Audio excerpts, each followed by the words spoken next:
नमस्कार दोस्तों, स्वागत है आपका हमारे YouTube चैनल अभव्या वर्ल्ड में। आज की इस वीडियो में हम आपके लिए दशा माता की चौथी व्रत कथा लेकर आए हैं। एक साहूकार था। उसके परिवार में 5 पुत्र, उनकी बहुएं तथा एक पुत्री थी। पुत्री का विवाह हो चुका था, परंतु उसका गौना नहीं हुआ था। इस कारण वह भी अपने माता पिता के घर में ही रहती थी। एक दिन साहूकार की पत्नी दशा माता का डोरा ले रही थी। उसकी बहुओं ने भी डोरे लिए। बहुओं ने अपनी सास से पूछा कि क्या ननद के लिए भी डोरा लेना है। सास ने कहा हाँ। इस पर बहुओं ने कहा कि उनकी तो विदाई होने वाली है, यदि व्रत से पहले ही विदा हो गई तब क्या होगा। सास ने उत्तर दिया, मैं व्रत का सारा सामान साथ में रख दूंगी, वह अपने ससुराल में पूजा कर लेगी। ऐसा ही हुआ। उसके ससुराल से लेने उसका पति आ गया। माँ ने बेटी को विधिपूर्वक विदा किया और उसकी पालकी में पूजा का सारा सामान रखवा दिया। लड़की जब अपने ससुराल पहुंची तो उसे घर के आंगन में गलीचे में बैठा दिया गया। आस पड़ोस की महिलाएं नई बहू को देखने आने लगीं। सब उसकी सुंदरता और गहने कपड़ों की तारीफ करने लगे। किसी की निगाह उसके गले में बंधे हुए डोरे पर गई। वह बोली, बहू की माँ बड़ी टोटके वाली है। सबकी निगाहें उसकी बात सुनकर उसके गले में पड़े डोरे पर पड़ी। सभी स्त्रियां डोरे के बारे में अपनी अपनी राय प्रकट करने लगीं। शाम को सास, ननद, देवरानी, जेठानी, घर की सभी स्त्रियां भी उसी डोरे की चर्चा करने लगीं। सब डोरे की निंदा कर रही थीं। सुबह से शाम तक डोरे के बारे में सुनते सुनते बहू का दिमाग खराब हो गया। उसने डोरे को गले से उतारकर जलती हुई आग में डाल दिया। डोरे के जलते ही सारे घर में आग लग गई। घर में रखा सब धन धान जल गया। सब आदमी अपने प्राण बचाकर घर से बाहर भागे। अब घर में केवल नई बहू और उसका पति ही रह गए। बाकी सब भाग गए थे। घर का सारा सामान जल गया था। घर में अब न खाने को अन्न था, न ही पहनने के लिए वस्त्र बचे थे। इसलिए दोनों पति पत्नी गांव छोड़कर रोजगार खोजने चल दिए। चलते चलते वे उसी गांव में पहुंच गए जहां की वह लड़की थी। लड़की ने अपने पति से कहा, तुम यहाँ भाड़ झोंको और मैं भी कोई काम ढूंढती हूँ। पत्नी का कहना मानकर वह भाड़ झोंकने लगा और वह स्वयं एक कुएं पर जाकर बैठ गई। उस कुएं पर सारे गांव की स्त्रियां पानी भरने आया करती थीं। उस लड़की की भाभियां भी उस कुएं पर पानी भरने आईं, परंतु उन्होंने अपनी नंद को नहीं पहचाना। वे उससे बोली, तुम तो किसी भले घर की लड़की मालूम होती हो, कुछ काम करना चाहती हो तो बोलो। लड़की बोली, काम तो करूँगी, परंतु कोई नीच काम नहीं करूँगी।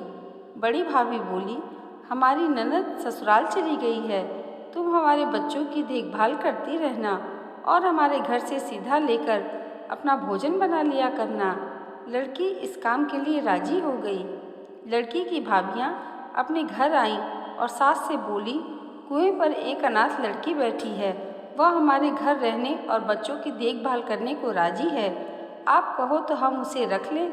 सास ने कहा, खुशी से रख लो, परंतु आपस में कलह मत करना। सब बहुएं राजी हो गईं। वे वापस कुएं पर आई और उसे घर ले आईं। वह अपने भतीजे भतीजियों को देखभाल करने लगी और अपना जीवन निर्वाह करने लगी। एक दिन दशा माता का डोरा लेने का अवसर आया। सास के कहने पर सब बहुओं ने डोरा लिया। बहुओं ने सास से पूछा कि क्या इस लड़की के लिए भी डोरा लेना है। सास ने कहा हाँ। बहुओं ने कहा, इसी प्रकार आपने ननद जी के लिए भी डोरा ले लिया था, परंतु पूजा से पहले ही उनकी विदाई हो गई। अब इस लड़की को डोरा दिलाना चाहती हो। यदि अब पूजा से पहले चली गई तो क्या होगा। सास बोली, तुम्हारी ननद ने अपने घर जाकर पूजा की होगी। यह लड़की पूजा होने तक इसी घर में रहेगी तो अपने आप पूजा में शामिल हो जाएगी, और यदि कहीं चली गई तो वह वहाँ पर पूजा कर लेगी। सर्वसम्मति से लड़की ने भी दशा माता का डोरा ले लिया। 9 दिन तक वह दशा माता की कहानी तथा व्रत पूजन में शामिल होती रही। 10वें दिन लड़की की माता व बहुओं ने सर से स्नान किया और घर में चौका लगाया तथा पूजन की तैयारी करने लगी। लड़की बहुओं से बोली, यदि कोई पुराना कपड़ा मिल जाए तो मैं भी स्नान कर लूँ। बहुओं ने अपनी सास से पूछकर अपनी ननद की साड़ी उस लड़की को दे दी। अपनी पुरानी साड़ी लेकर वह स्नान करने लगी। उसने सर से स्नान करके साड़ी पहनी और घर आ गई। घर पर पूजा आरंभ हो गई। वह जैसे ही पूजा के पास आकर बैठी तो बहुओं ने कहा, यह तो हमारी ननद जैसी लग रही है। जब उन बहुओं ने उस लड़की की तुलना अपनी ननद से की तो माँ नाराज हो गई और फिर उस लड़की से पूछा, तुम कौन हो? तुम अपना पूरा परिचय बताओ। फिर उस लड़की ने अपनी माँ को अपनी सारी आप बीती सुना दी और कहा, दशा माता के प्रकोप से हमारी यह हालत हो गई है। वह समझ गए कि यह लड़की कोई और नहीं उसकी बेटी ही है। तब उसने अपने 5 बेटों को बुलाकर कहा, यह तुम्हारी छोटी बहन है। सवेरा होते ही माता के कहने पर 5 भाई भड़भूजे के यहाँ से अपने बहनोई को लेकर आए। जब लड़की अपने ससुराल पहुंची तो सास थाल सजाए, ननद कलश लिए और देवरानी जेठानी अन्य मांगलिक वस्तुएं लिए उसका स्वागत करने के लिए खड़ी थीं। तब लड़की ने कहा, आप लोगों ने दशा माता के डोरे का अपमान किया था, इस कारण यह दशा हुई। आप में से कोई भी अब मेरे दशा माता के डोरे की निंदा करने की भूल ना करें। जब मेरा व्रत हो तब श्रद्धापूर्वक पूजा करें। सबने खुशी खुशी उसकी बात मान ली। 9 दिन तक व्रत चलता रहा। 10वें दिन विधिपूर्वक डोरे की पूजा की गई। 7 सुहागिनों को न्योता दिया गया। उनका श्रृंगार करके आंचल भरा गया। इस प्रकार दशा माता की पूजा समाप्त हुई। जिस प्रकार दशा माता ने उस लड़की के दिन फेरे, वैसे ही सब पर दया करें। दोस्तों, आज की यह वीडियो अगर आपको अच्छी लगी हो तो इसे लाइक और हमारे